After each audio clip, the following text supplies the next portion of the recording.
Hey, how are we doing today? I'm doing fine. Hey, let me do one more thing. Let me just tell people, at the bottom of the half hour here, we are going to talk to Eric Majors, who's an author who's written a book called .Money. If you would like to look at his website in preparation for this interview, if you go to .money, all one word, DOTMONEY, .cash, CASH, .money.cash.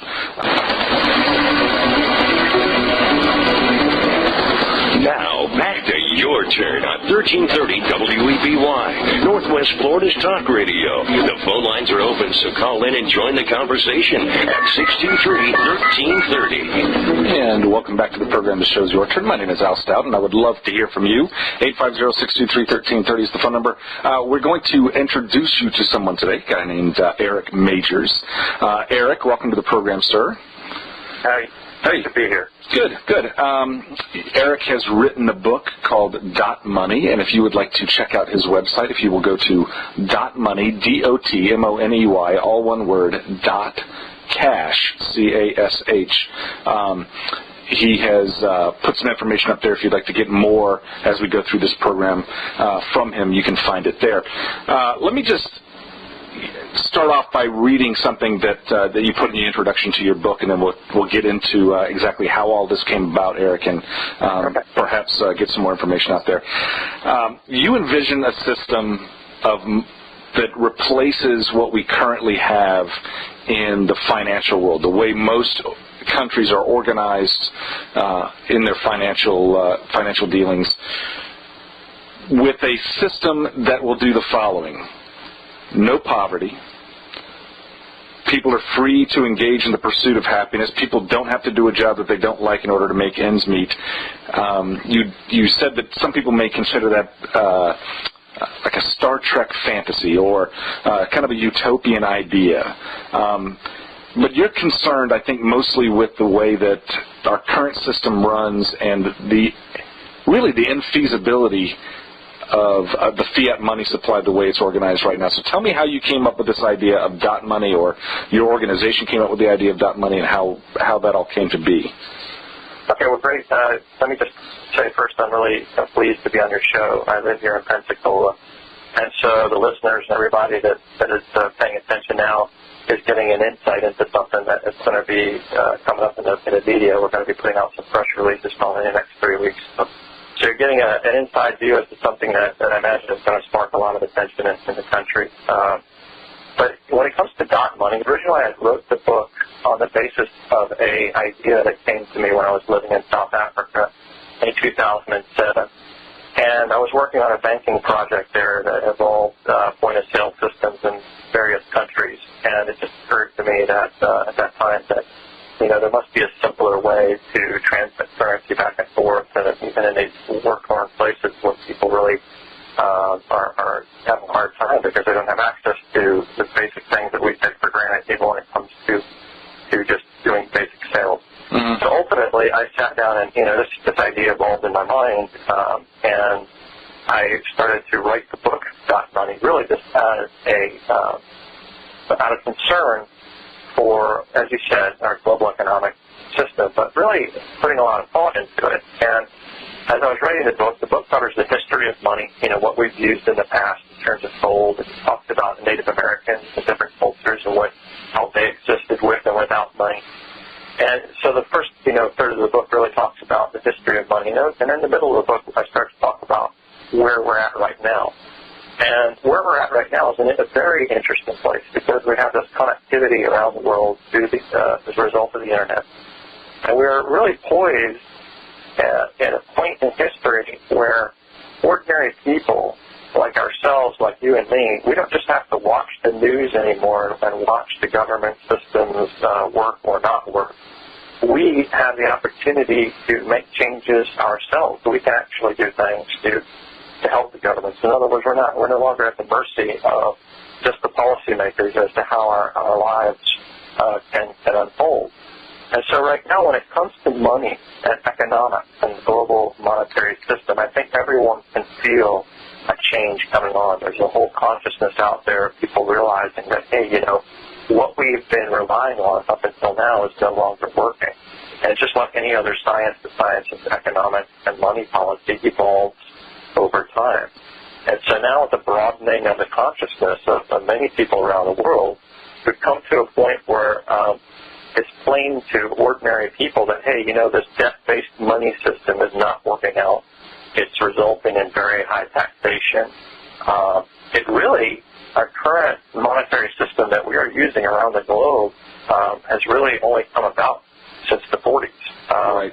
Before that, we had, primarily gold-backed currencies. And let me just interrupt you here for just a second, and we may take some phone calls. If you are calling into the program now, just make sure that we're going to stay on topic today and with Eric on this subject. The idea about changes to the system being in the wind, and you see that, I think, with things like Bitcoin. And these alternative currencies that are out there that are based on something besides government fiat. So talk to me about how those types of systems compare to the idea of dot money, like Bitcoin, for example. Okay, well, Bitcoin is a really interesting thing because all it really does is it proves that ordinary people can create their own currencies. It's a successful implementation of a currency that was created purely online, and we're not even sure exactly who the initial creator was of that currency, but it is now traded internationally and used to buy goods and services in many countries, including the United States. Some large vendors are starting to use it, like PayPal and even Amazon and all these sorts of things. And it's also traded amongst currency traders now throughout the world. So Bitcoin really laid the foundation to say, hey, this is something that could be done, or we could make up our own medium of exchange. It doesn't have to be. And interestingly enough, Bitcoin is designed in such a way that it can't actually be easily dismantled by any government agency. It is designed in such a way that the only point where it could be disrupted by the government is on the point of sale within each individual country. And the United States and most sophisticated countries have sort of left that alone and just are dealing with because the value is vested by the people who are using it. And this is one of the things that I took from your book as well, that the idea of dot money really gets its value from the people that are using it. Is that right? It's absolutely right. So, there's a technology behind dot money now because it's no longer just a book. There's an actual implementation that is being performed. So this is going to be something that in about a year from now people will be able to buy, and you can read all about it on the website, and you can actually transact in this dot money. So the difference between Bitcoin, for example, dot money, is that Bitcoin has no central administrator. It was never created with the intention of solving the kinds of problems that we created dot money to solve. And there's some legacy technology that makes Bitcoin very hard to work with that we can now get rid of because we're creating a new currency. And so the dot money currency itself is designed to ultimately, literally, when people begin to use it, why would someone want to use dot money? Well, one of the reasons is that simply by virtue of the fact that you use it, that you buy dot money and use dot money and spend dot money to make purchases, by you doing that, we, the people, are actually creating a currency whose exchange rate is fixed within a specific range from all the other currencies around the world. It's very important. There's a huge difference between Bitcoin and dot money. So Bitcoin fluctuates in value just like any other commodity in the world, whereas dot money is actually a new vehicle where you can put your money into today, and it will retain its value whenever you want to take it back out in relation to all of the other currencies of the world. Very important, because what our using dot money would represent to the world is it would effectively be the citizens who are using dot money creating something that the government should have never really done away with to begin with, and that they're struggling to deal with now, which is when they got rid of its type of rewards before was going to allow all these currencies around the world to start fluctuating freely. Well, now it's great in the beginning, but now it's that crises are occurring as a result of this. So we can actually fix this problem without the intervention of the government. Well, let me ask you, that's one of the questions I wanted to ask you about, was the idea, in the book you mentioned the way that the dot money would be valued would be similar to the ways companies use stocks. that issue stocks. So how does and stocks get their value from outside of the company, right? So let me finish the question real quick. And so the company. A buyer of a stock determines its value, and that goes up and down depending on what they think the future earnings of the company are going to be. How does DotMoney then, for those who are outside of DotMoney, then looking at it, how do they know that the value is going to be maintained? How does DotMoney maintain its value? Okay, so the physical manifestation of DotMoney, and first let me just be clear about one thing. In my book, I actually provide 4 different ways, including ways that the government could achieve these same results very easily, and then the private sector could also do things in their business to change the global economy. And then lastly, I offer DotMoney as a virtual currency solution. And so because that actually started to manifest in reality, my main focus is around how the actual DotMoney works right now. So to answer your question, the current implementation as we're designing DotMoney to work does depend on the same principles that are used when you are performing an IPO of a company in the stock market, for example, in the sense that people would buy DotMoney from a central administrator, and then that central administrator would then make a market in that very same DotMoney in order to sustain its value, and it's doing it in a very specific way. Whereas in the book, the solution that you're talking about is if the government, which they could easily do this at any time, were to step in and to say, you know what, we don't like the way our currencies can be just revalued overnight arbitrarily. We are going to decide, instead of going on a gold standard, okay, because now the IMF and the World Bank just put out a release saying we're all going to go back to commodity-based currencies, which is going to introduce a whole other complex set of problems. Not sure if it's a good or bad thing at all. It's really not going to solve any problems. But if the government wanted to, they could say, you know what, we are going to just simply fix the U.S. dollar across the board at certain rates of other currencies, and the way we're going to justify this is we're going to now attach the value of the U.S. dollar to the infrastructure of the United States, just as any public company does. So what that looks like is just the government simply saying, you know what, the government, we own assets, we own the military. It would cost us trillions of dollars to create this over a period of time. We have infrastructure in roads. We have infrastructure in capability. In other words, the country itself has the capability to produce goods and services that have never yet been seen before. Right, and I think you mentioned human capital, as being one of those. Right. So that's, and I'm glad you mentioned that. I almost forgot one of the most important points here is that what we're really saying is, we have throughout history placed the value of gold on the value of money, the value based on commodities, such as gold. But you don't need gold to survive. An ordinary person does not need gold to survive. So why gold? Well, at the end of the day, who really makes the decision as to how much money is actually worth? Who does it? You and I do it. Ordinary people do. We're the ones that assign value to gold or so forth. We're the ones that agree to exchange paper dollars in exchange for goods and services. Now, we're led to believe every day that there are some dealings going on in the back offices of banks and governments and so forth that affect how much we can purchase for this money. But the truth of the matter is, for ordinary people like you and me, we're going to spend that money until the government tells us it's worth it.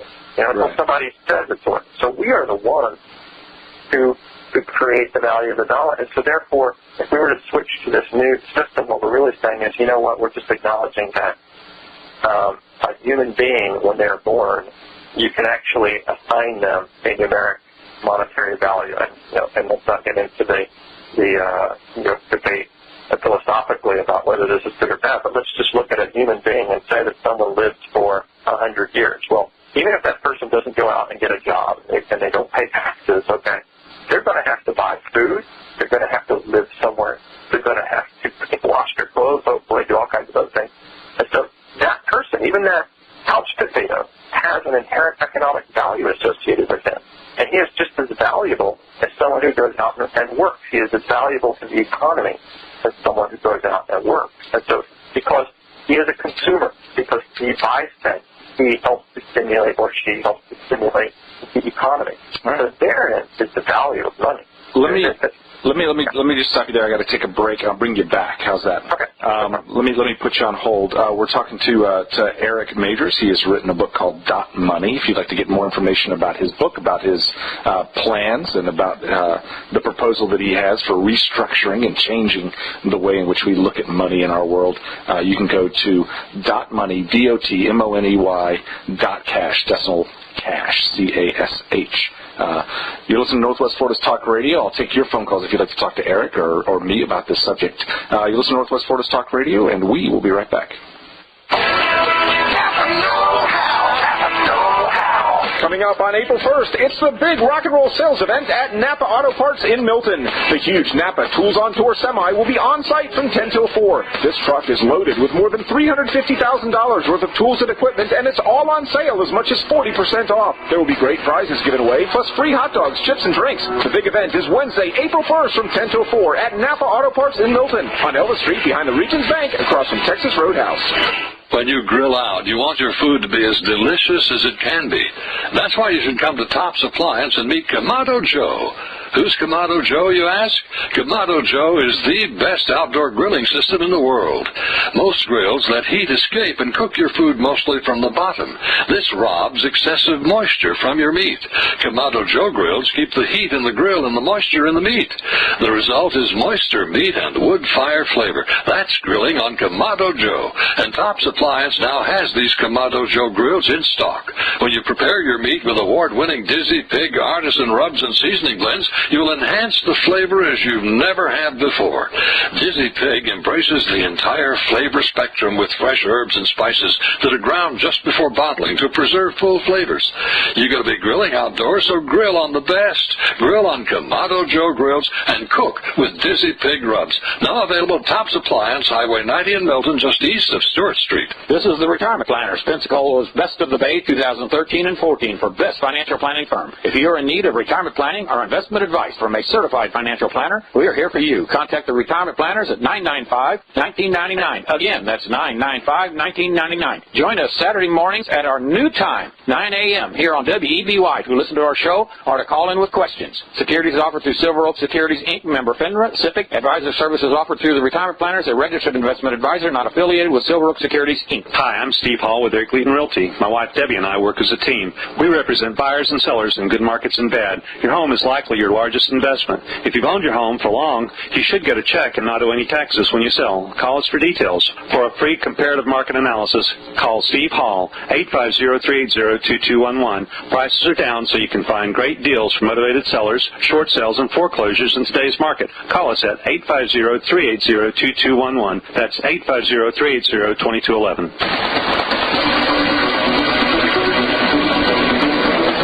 Now, back to your turn on 1330 WEBY, Northwest Florida's Talk Radio. The phone lines are open, so call in and join the conversation at 623-1330. And welcome back to the program. The show's your turn. My name is Al Stout, and we are still talking to Eric Majors, the author of .Money. If you'd like to get more information on him, and his website is .money, DotMoney.cash, if you'd like to get more information about this movement in an alternative currency that we're talking about today.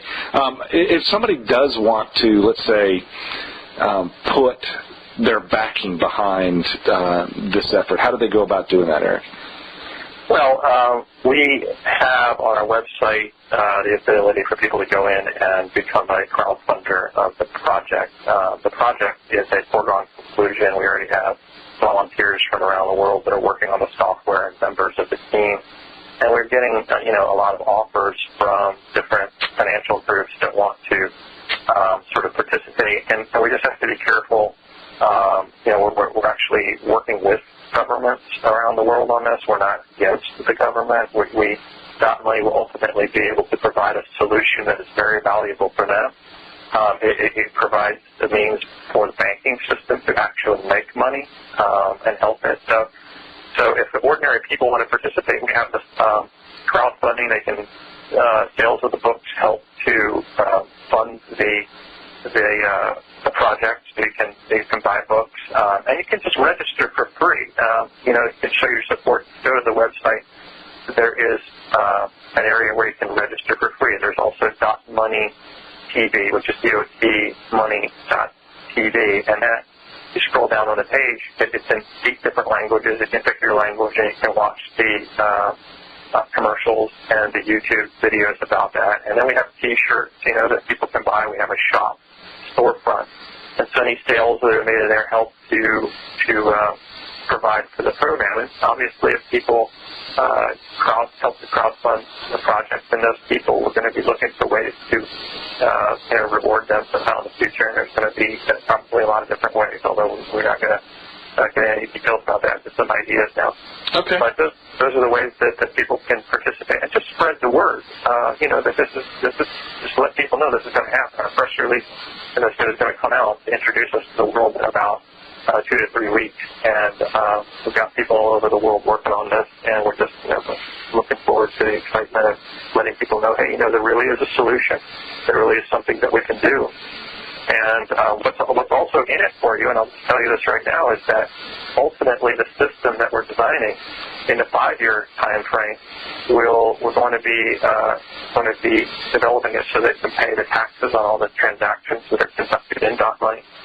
And the 10-year goal is to actually pay every person a monthly subsistence level amount of money so that they can pay for rent, food, and other legal lawful things that they want to buy. So we're targeting about $1,200 per month according to the values of the United States. That's something that we want to implement 10 years down the road, that we believe that we can implement using a system. And so that's a big game changer. Yeah, and that was one of the things I took away from the book as well. There were some altruistic goals that were that you had helping to eliminate poverty and things of that nature. So, yeah, I'd love to discuss that for just a minute because. You see in our culture right now, these people occupy Wall Street. You see people in Europe demonstrating against the government, and they don't really have a clear voice. I'm not for or against them, but I listen to them very carefully. And one of the things that we can probably all agree with when we see these people is that they tend to appear to us as though they have a feeling of entitlement, like they just deserve something for nothing. But they also are touching on something that I think we can all agree on, and that's the current system of economics just isn't working, and they're very angry about this. And in my book, I go into this in great detail, and I think that what they are trying to articulate is a very real thing that does exist in this world that very few people have been able to articulate, and that is it's based on this. Our current manifestation of government around the world, be it good or bad, be it communist or capitalist or whatever the different versions of government that we all subscribe to and use to live our lives, that those institutions of government serve one very critical purpose, and that is to regulate the use of property.